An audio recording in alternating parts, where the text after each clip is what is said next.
분명 좋은 마음으로 다가갔는데 뒤통수를 맞은 경험이 있으실 겁니다. 함께 있으면 괜히 기분이 우울해지고 힘이 빠지는 사람들 말입니다. 세상에는 가까이 하면 안 되는 사람들이 있습니다.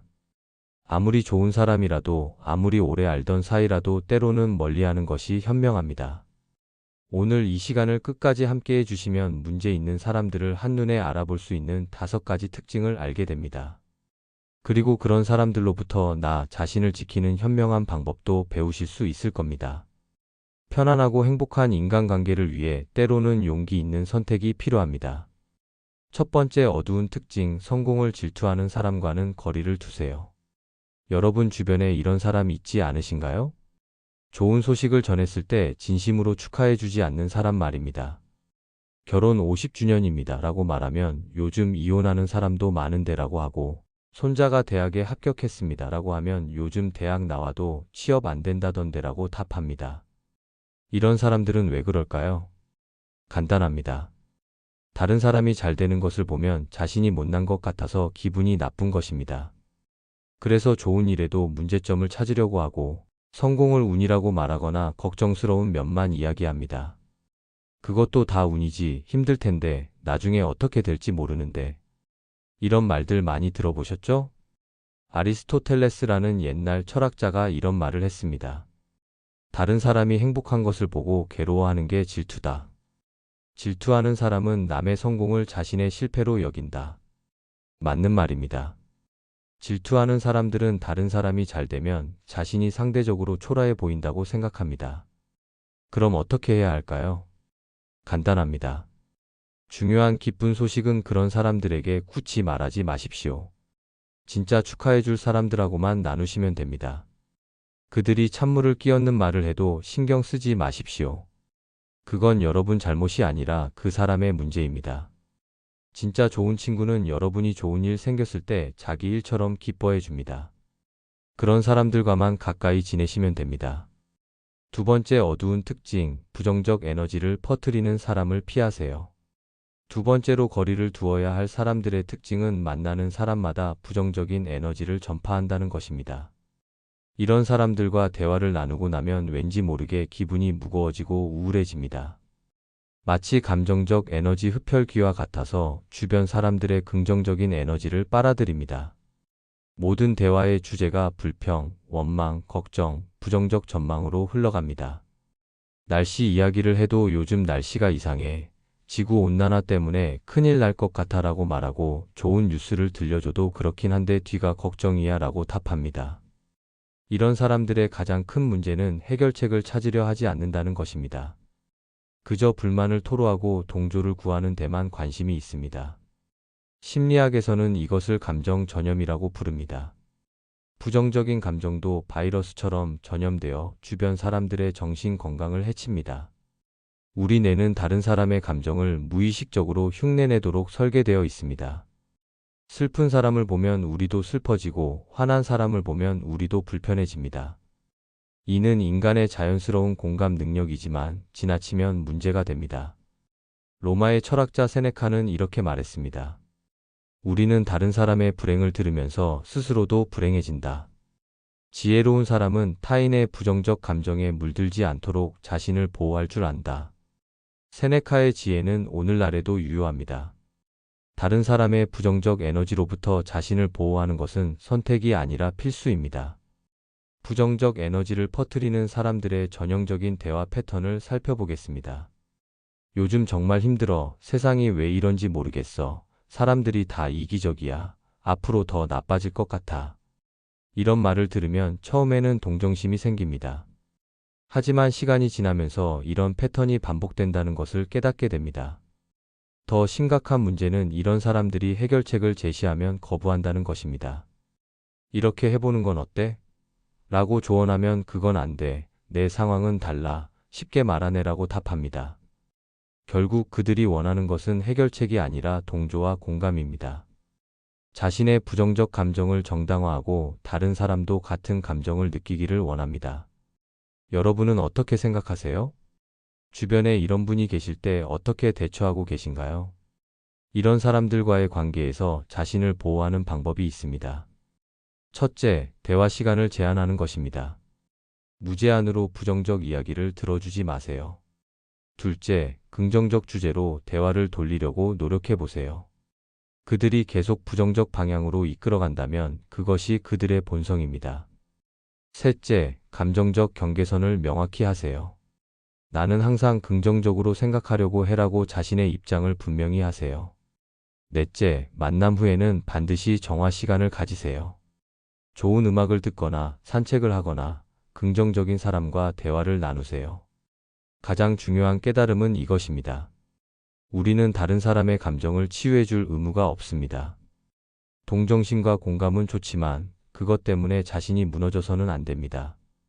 나이가 들수록 이런 경계 설정이 더욱 중요해집니다. 젊을 때는 모든 것을 감당할 수 있다고 생각하지만 경험이 쌓이면서 선별적 관계의 중요성을 깨닫게 됩니다. 우리에게는 한정된 시간과 에너지가 있습니다. 그 소중한 자원을 부정적 에너지를 퍼뜨리는 사람들에게 소모하지 마세요. 오늘부터 이렇게 실천해 보세요. 만남 후에 기분이 어떤지 점검해 보는 것입니다. 에너지가 충전되는 사람들과 더 많은 시간을 보내고 에너지를 빼앗아가는 사람들과는 거리를 두세요. 세 번째, 어두운 특징, 자기 이익만 생각하는 사람을 경계하세요. 이런 사람들 아시죠? 평소에는 연락도 안 하다가 뭔가 부탁할 일 있으면 갑자기 친하게 구는 사람들요. 오랜만입니다. 잘 지내시죠? 하면서 안부 묻는 것 같지만 결국 대화 끝에는 항상 부탁이 나와요. 사실은 말이에요.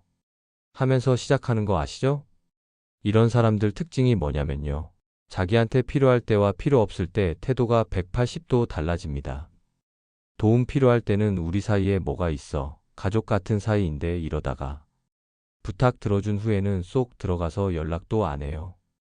그리고 상대방 상황은 전혀 안 봅니다. 지금 바쁘신가요? 물어보는 것 같지만 사실은 바쁘다고 말하기 어렵게 만들어요. 도움받고 나서도 고맙습니다. 다음에 밥 한번 사드릴게요. 이런 식으로 형식적으로만 고마워합니다. 공자라는 옛날 현자가 이런 말을 했어요. 진짜 친구는 서로 좋게 만들어주는 사람이다. 자기 이익만 생각하는 관계는 우정이 아니라 거래다. 맞는 말입니다. 진짜 좋은 관계는 서로 주고받는 게 비슷해야 해요. 이런 사람들을 어떻게 알아볼까요? 연락 패턴을 보세요. 부탁할 때만 연락하는지, 평상시에도 안부 묻는지 확인해 보십시오. 거절해 보세요. 진짜 친구면 거절해도 이해하는데 이용하려는 사람은 관계가 차가워집니다. 여러분이 도움 필요할 때 연락해 보십시오. 받기만 하던 사람들은 의외로 도움 주기 싫어해요. 어떻게 대처해야 할까요? 지금은 어렵습니다라고 분명히 말하세요. 길게 변명할 필요 없어요. 이번만이라고 했으면 정말 이번만 해주십시오. 계속 해주면 계속 부탁해요. 나도 도움 필요할 때 있는데라고 말해보세요. 진짜 친구인지 가짜 친구인지 금방 알 수 있습니다. 기억하십시오. 좋은 관계는 한쪽만 주는 관계가 아니에요. 서로 주고받을 때 진짜 의미 있는 관계가 됩니다. 번째, 어두운 특징, 뒤에서 험담하는 사람을 조심하세요. 네 번째로 경계해야 할 사람들의 특징은 이중적인 태도를 보인다는 것입니다. 겉으로는 여러분을 지지하고 응원하는 것 같지만 덜매서는 여러분에 대한 험담을 서슴지 않습니다. 이런 사람들은 신뢰를 서서히 무너뜨리는 가장 위험한 유형입니다. 당신 앞에서는 정말 잘했어. 멋진 선택이야. 나는 내 편이야 라고 말합니다. 하지만 당신이 없는 자리에서는 사실 좀 무리한 것 같아. 나라면 안 했을 텐데 원래 성격이 좀 그래라고 말합니다. 이런 이중성은 여러 가지 이유로 나타납니다. 첫째, 갈등을 피하고 싶어서입니다. 직접적인 반대 의견을 표현하면 불편해질 수 있으니까 겉으로는 동조하지만 속마음은 다릅니다. 둘째, 주목받고 싶어서입니다. 다른 사람들 앞에서 뭔가 특별한 정보를 가진 사람처럼 보이고 싶어서 험담을 합니다.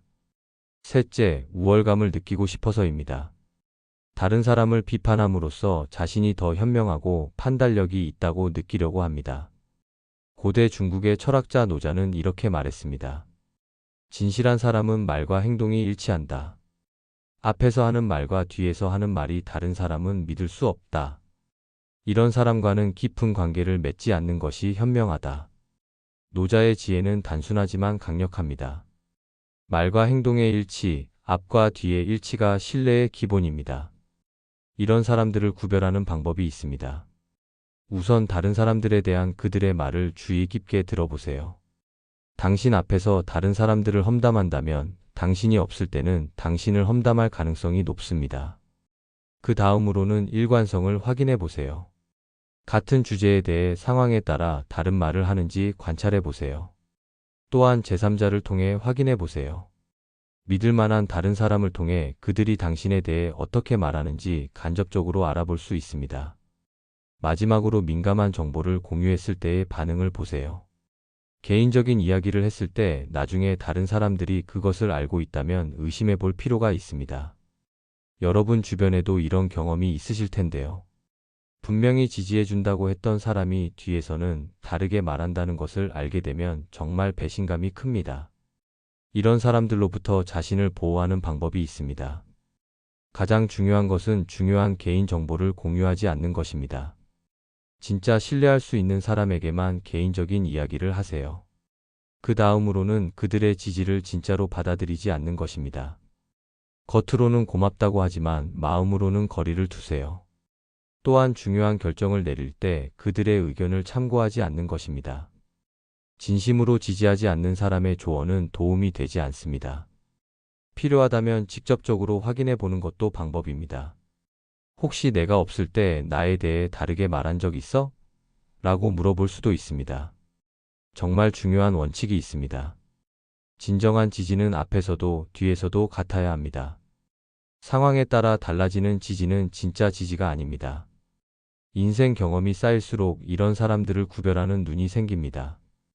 저 사람 말을 얼마나 믿을 수 있을까? 정말 내 편일까? 라는 직감이 생기게 됩니다. 이런 직감을 무시하지 마세요. 오랜 인생 경험이 주는 지혜입니다. 앞으로 누군가가 여러분을 지지한다고 할 때 이렇게 생각해 보세요. 이 사람의 지지가 일관적인가? 상황이 바뀌어도 같은 입장을 유지할까? 진짜 지지자와 가짜 지지자를 구별하는 것, 이것이 건강한 인간관계를 만드는 첫걸음입니다. 5번째, 어두운 특징, 약점을 이용해 조종하려는 사람을 멀리하세요. 이게 제일 무서운 유형입니다. 처음에는 정말 친절하고 이해심 많은 사람같이 행동해요. 힘든 일 있으면 언제든 말하세요. 나한테는 뭐든 털어놓아도 됩니다. 이런 식으로 신뢰를 쌓아요. 그런데 시간 지나면서 여러분이 말한 약점이나 고민을 이용합니다. 죄책감이나 의무감을 느끼게 만들어서 자기 마음대로 움직이려고 해요. 예를 들어서요. 내가 이렇게 도와줬는데 이것도 안 해줘? 우리 사이인데 이런 것도 거절해? 다른 사람들은 다 하던데 너만 안 해. 이런 식으로 압박합니다. 또는 무서운 얘기로 불안하게 만들어요. 이렇게 안 하면 나중에 후회할 거야. 혼자 있으면 외로울 텐데. 다른 사람들이 뭐라고 할까? 에픽테토스라는 옛날 철학자가 이런 말을 했습니다. 진짜 자유로운 사람은 자기 의지로 선택하는 사람이다. 다른 사람 조종에 휘둘리면 자유를 잃는다. 맞습니다. 내가 원해서 하는 게 아니라 누가 시켜서 하게 되면 그건 자유가 아니에요. 이런 사람들 특징이 뭐냐면요. 처음에는 엄청 친절합니다. 여러분만 특별히 이해해준다고 행동해요. 점점 개인적인 얘기를 캐내려고 합니다. 약점 파악하려는 거예요. 작은 부탁부터 시작해서 점점 큰 걸 요구해요. 처음엔 쉬운 거 부탁하다가 나중엔 어려운 걸 시켜요. 거절하면 감정적으로 압박합니다. 실망이야, 배신감 든다. 이렇게 차가운 사람인 줄 몰랐어. 다른 사람들과 비교해요. 김 씨는 이런 것도 다 해줘. 다른 사람들은 다 해주던데. 어떻게 대처해야 할까요? 개인적인 약점 쉽게 말하지 마십시오. 아무리 친해 보여도 충분히 지켜본 다음에 믿으세요. 아닙니다 라고 말하는 연습하세요. 길게 변명할 필요 없어요. 감정적으로 압박해도 바로 반응하지 마십시오. 생각해 볼게요. 시간 좀 달라 하고 거리 두고 판단하세요. 믿을 만한 다른 사람한테 상의하십시오. 조종당할 때는 혼자 판단하기 어려워요. 내 감정과 직감을 믿으세요. 뭔가 이상해, 부담스러워 이런 느낌 들면 경고 신호입니다. 기억하십시오. 진짜 좋은 관계에서는 조종이 필요 없어요. 서로 존중하면 자연스럽게 도와주게 됩니다. 나한테는 자유롭게 선택할 권리가 있습니다. 그 권리를 다른 사람 조종에 빼앗기면 안 돼요. 지금까지 거리 두어야 할 사람들의 5가지 특징을 알아봤습니다. 가장 먼저 본 건 성공을 질투하고 폄하하는 사람이었어요. 진짜 친구는 여러분 기쁨을 같이 기뻐해주는 사람입니다. 그 다음엔 부정적 에너지만 퍼뜨리는 사람을 봤어요. 나쁜 기분도 감기처럼 옮기니까 자신을 보호해야 해요. 세 번째로는 자기 이익만 위해 이용하려는 사람이었습니다. 좋은 관계는 서로 주고받을 때 만들어져요. 네 번째는 앞에서는 지지하지만 뒤에서 험담하는 사람이었어요. 진짜 지지는 어디서든 똑같아야 합니다. 마지막으로 약점 이용해서 조종하려는 사람을 봤어요. 자유롭게 선택할 권리를 지키는 게 가장 중요합니다. 이 5가지의 공통점이 뭘까요? 바로 다른 사람을 진짜 사람으로 존중하지 않는다는 것입니다. 좋은 인간관계는 서로 존중하는 마음에서 시작되어요. 서로 성공 축하해주고 밝은 에너지 나누고 균형 있게 주고받고 한결같이 지지해주고 자유롭게 선택할 수 있게 해주는 관계입니다. 처음엔 좋은 사람과 나쁜 사람 구별하기 어려울 수 있어요.